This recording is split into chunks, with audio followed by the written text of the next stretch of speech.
Ndabashimiye cyane mwese mwakoze subscribe, ni ikintu cyiza cyane cy'agaciro. So uyu munsi rero birumvikana umunsi mwiza. So uyu munsi tugiye ku kiganiro kiravuga ngo next generation, ibimenyetso 10 bigaragaza ko mwene muntu nta bushobozi afite bwo guhangana n'icyo bita next generation. So ujya mu cyo bita next generation. So uyu munsi rero tugiye kubiva imuzini muzingo nkuko bakunze kubivuga, turebe impamvu ya nyayo mu by'ukuri ibitera. So icyambere, kutagira impungenge zishingiye ejo hazaza no kutagira amakuru y'ejo hazaza. Muzahura n'abantu benshi amenya amakuru uyu munsi ariko ntamenya amakuru y'ejo hazaza. Gusa ukwiye kumenya nuko burya kugira amakuru menshi ashingiye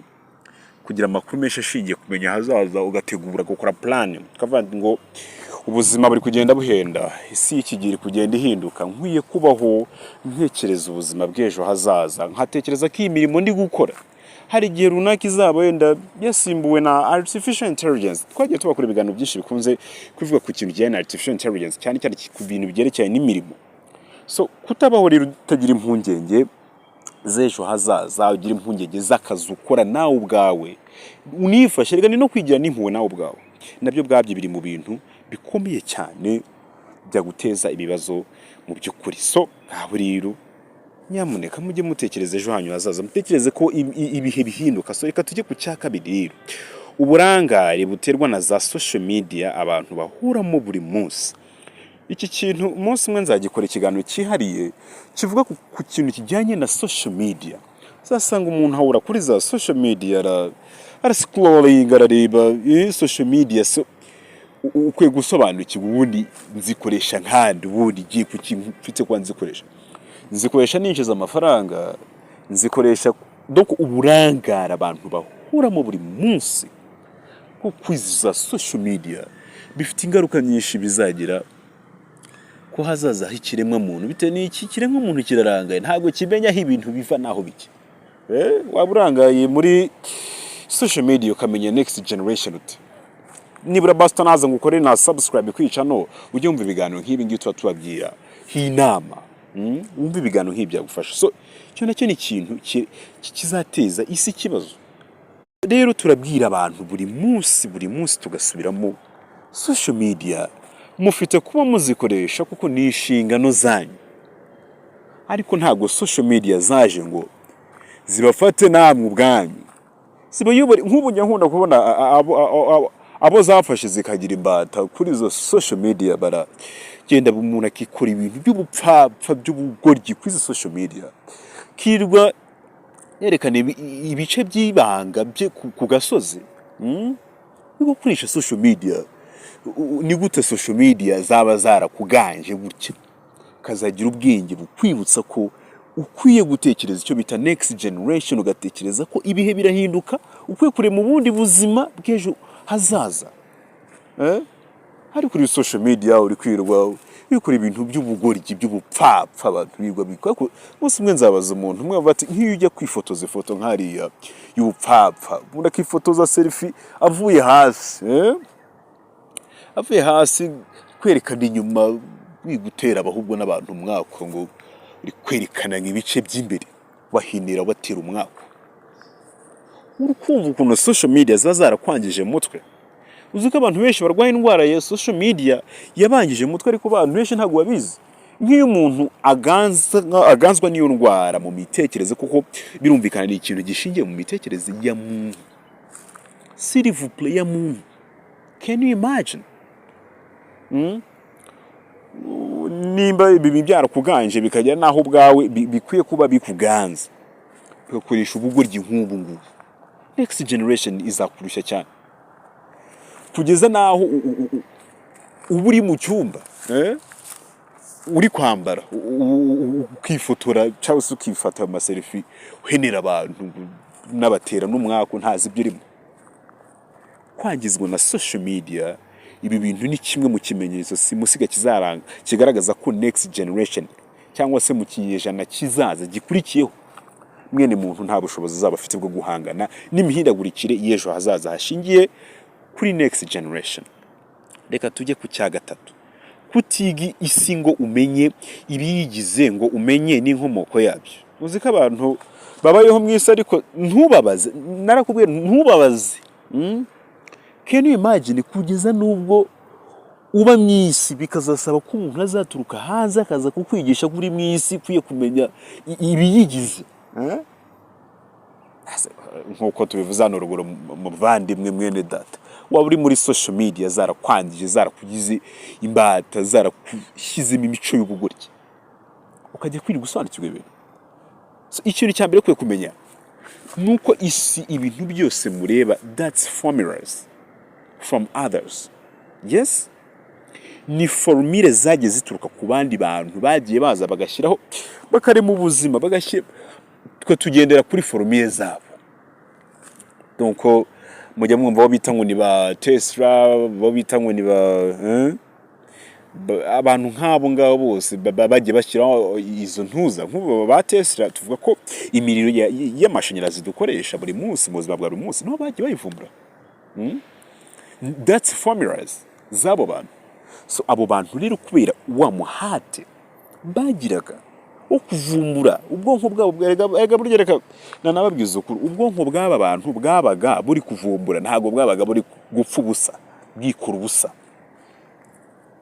Mumenya mwige musobanukirwe ko ahazaza h'isi yaraguye, hazasaba abantu bafite mu mutwe ukomeye.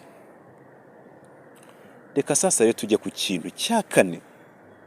Ikintu cya kane kiragira giti kudahangayikishwa n'icyo bita artificial intelligence ikura buri munsi. Uzi ko usanga abantu iyo tuvuga icyo bita artificial intelligence abantu bumva turi mu mikino wana hari n'umuntu ukavuga atari ku mana, uzi ko buri ubuhaze sha hakushuta, uzi ko buri yuko bivuga ko ibintu buhaze.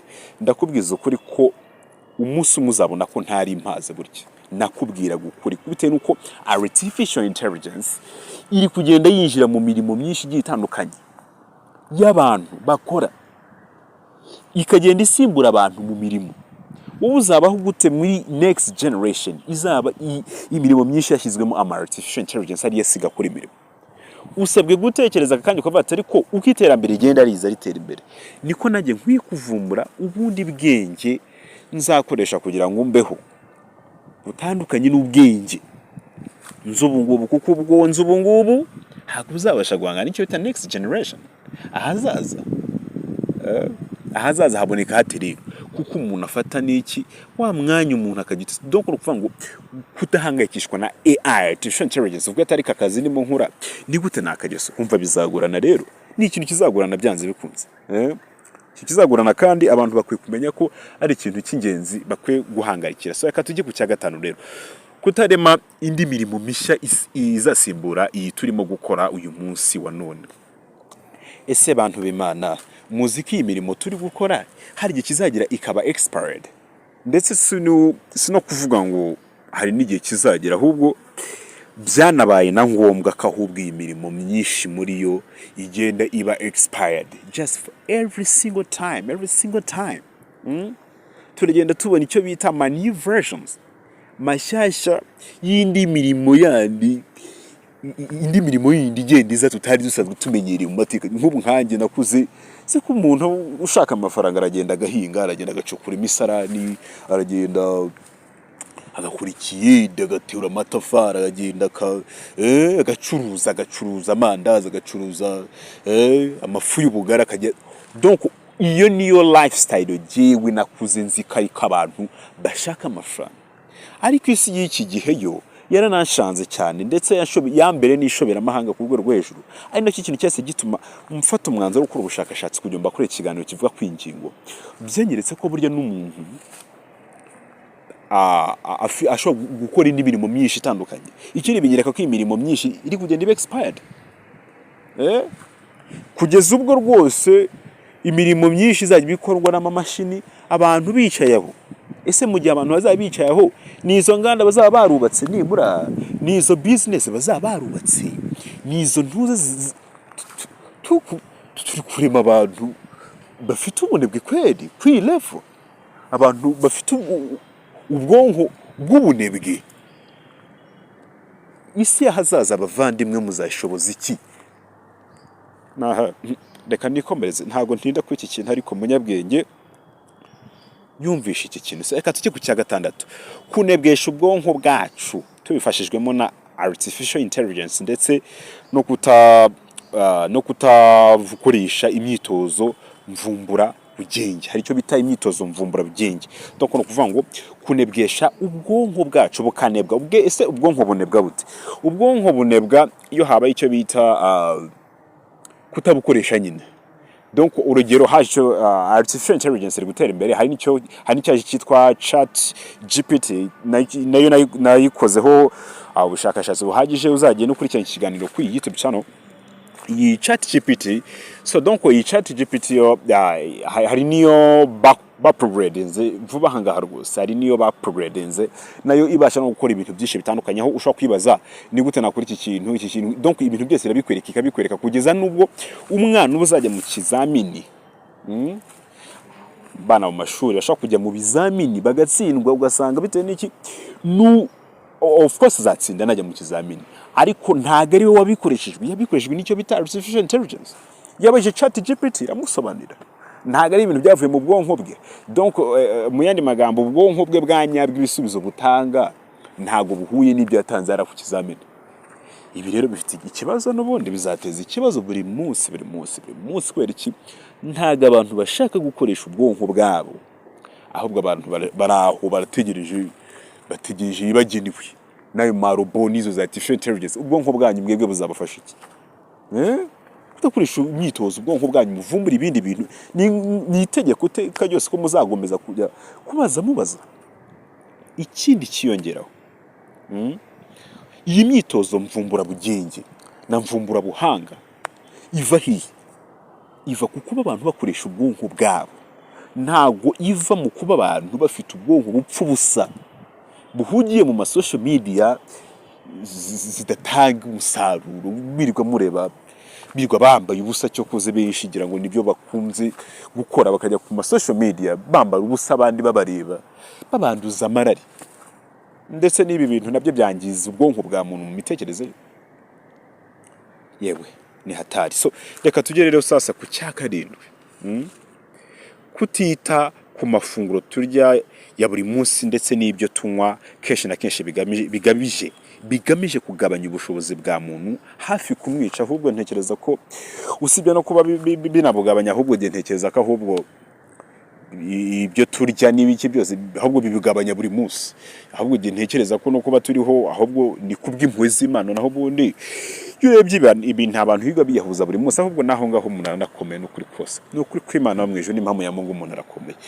Kuko nk'iyo ugasanga abantu barirwa bakora, abantu baranywa ibintu by'uburozi, bakabyirundamo kugeza ubwo umuntu bazarinda umuntu umubonye atambuka akubwira ati ariko runaka ko wabaye uzi ko wangiritse, akabwira ati rega nyamuneka burya waranangiritse. Wangiritse uti ntugifite ingingo zikomeye, uragenda udedemanga umuhanda, uragenda wiciraho inkunda, uri umuntu w'umugabo. Bitewe n'iki?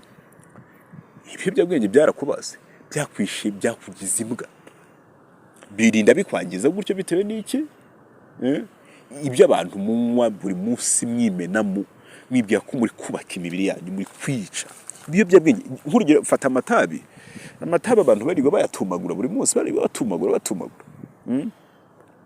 nta n'uyigira ako gatima basi kavuga atari kuwajya tumagura gake, just ni ugutumagura buri munsi.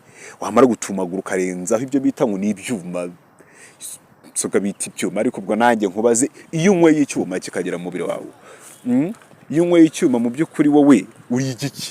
Nawe uri icyuma, basi icyuma gisanze ikigenzi cyacyo, egari gisanze inyama, icyuma ku nyama bigenda bite?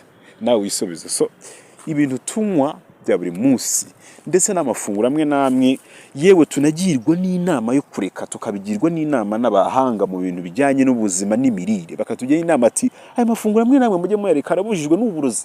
Ariko abantu bararya, bandi ibyo kunywa baranywa, barahuheta bakanywa, aragotomera. Ese wambwira ngo umwene muntu uri kwangirika gutya ibi byo kurya kandi ko biza bikanaruhukira ku kwangiza ubwonko bwa muntu, mwene muntu azabaho gute kandi ubona ubwonko bwarangiritse? Nawe wibaza icyo kintu, nawe ukisubiza. So reka tujye sasa ku cyamunani, yes, ku cyamunani kigira giti kubaho muri lifestyle ya kibebe, cyo bita baby lifestyle. Mujya mwumva abantu babayeho muri mu cyo bita ngo ni baby lifestyle. So donc no kuvuga ngo nukubaho bya kibebe. So mu by'ukuri urumva rero nimba abantu bakomeje kubaho ibintu bijyanye icyo bita a baby lifestyle, ibintu bizagorana. Kubaho nk'umubebe bivuga iki? Ni ukubaho uri umuntu uraho tuntu twose baratukumenyera. Hari abantu runaka bashinzwe kugira ibyo baguha, ahantu runaka bashinzwe kuba bamenya ibintu runaka ukwiye kubona, kucyo bakwiye kuba baza bakakugira inama y'ikintu kikure gukwiye kubukora. Ibyo byose ni bigaragaza iki? Bwabonebwe tuvuga n'ubundi abantu bakomeza kubamo bwa buri munsi. Hari abashinzwe kumenyera ibi, hari abakugenza uku, ntabwo babyoroshye. Sasa rero ikiri cya cyenda rero, reka tujye ku cya cyenda rero, so kuba mu kigare cy'imyemerere imwe n'imwe y'amadini n'imico itandukanye. Ikintu kijyanye n'imyemerere n'imidini, imyemerere y'amadini n'imico imwe n'imwe nayo itandukanye, gifite uruhare mu kwangiza abantu benshi cyane mu iki gihe pe. Donc no kuvuga ngo imyemerere y'amadini ifite uruhare, reka mbanze mpere ku madini. Abantu benshi bajya mu kigare cy'amadini bizezwa ubuzima bwiza, ubuzima budahari. Umuntu akakwizeza ko hari ibintu bya mirenge ugiye gutunga, ariko ibyo ntaho bitandukanye na bwa bucuruzi bwa za pyramid schemes. Nabo bakwizeza ibintu by'inyungu z'umurengera ntacyo wakoze, cyangwa se wakoze ikintu hafi ya ntacyo. Umuntu akakwizeza ubukire uzabona rwose utushya kuya, nta mpamvu zo kwishyuye, zatunga ibya mirenge by'ubuntu. Umuntu arakubeshya nakwica umutwe, wumva umuntu ibintu kukubwira atari kukwica umutwe. So imyemerere imwe n'imwe n'amadini rero ubwo bishingira kuri bya bindi byo buhanuza abantu benshi bahuramo bakira buri munsi, wenda rimwe na rimwe butari bwo, maybe excuse me, ntabwo bisobanuye ko ubuhanuzi bwose buvugwamo hano atari bwo. Hari ubu ari bwo, ariko hakaba n'ubundi uzi ugasanga ni ibinyoma.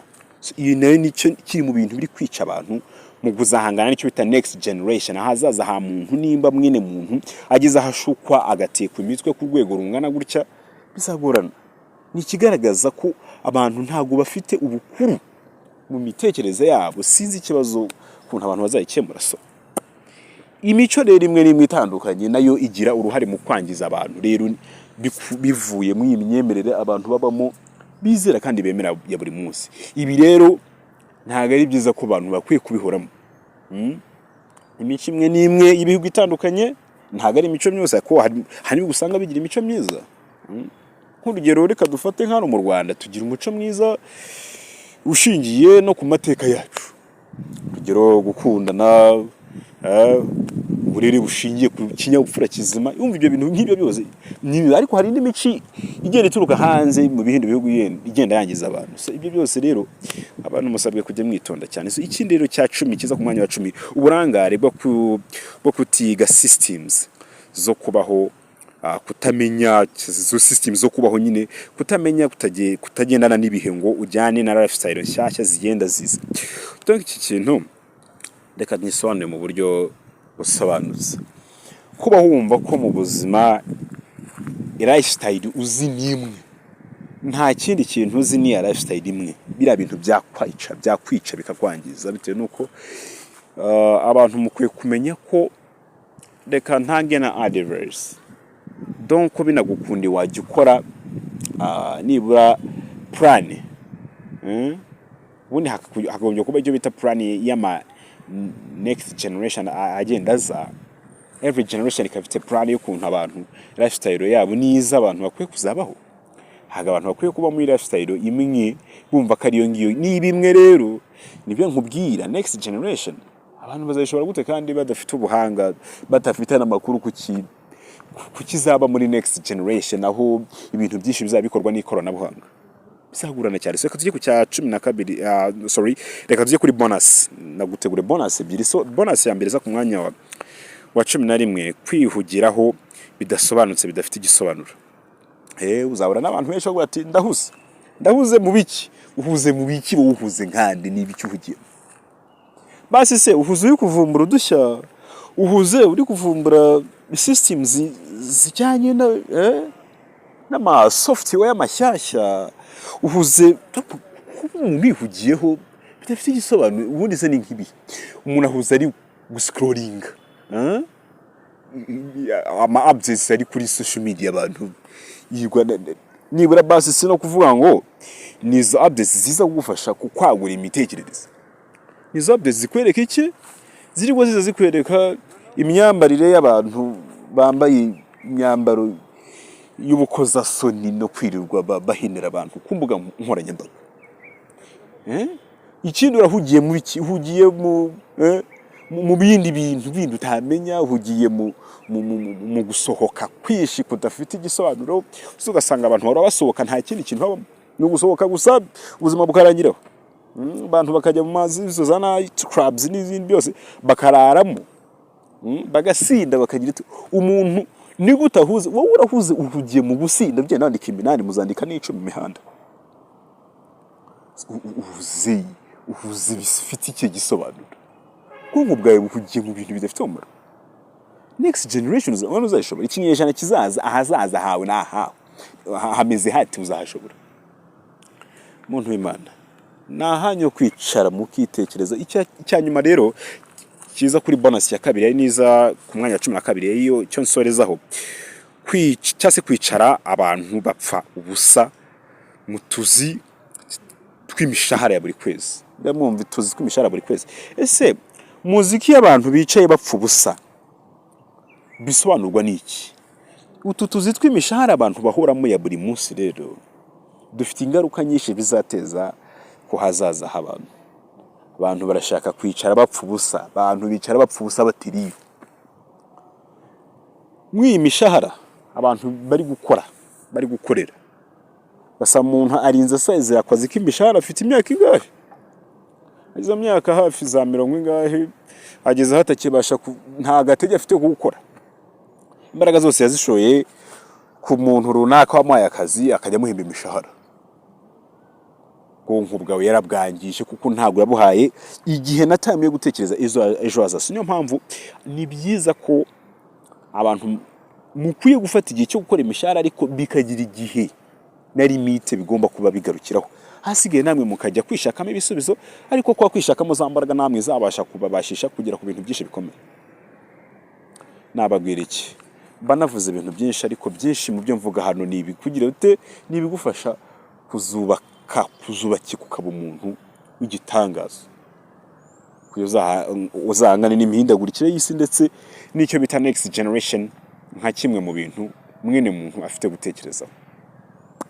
Yewe nagwaga inama umwanzuro no wawe ubundi asigaye nyuma y'iki kiganiro uze gufata ahantu somewhere wiherere ahantu somewhere witekereza uvuga ati ariko nkurikije n'ikiganiro numvishe ni iki nkwiye kuba mpindura. Tuzahura ubutaha. Ese ubundi ko mutajya mumbwira muri comment mumbwira icyo muba mwungutse kigaragaza ko namwe harimo abantu bamwe na bamwe babyumva bahita ntimwumvize nama.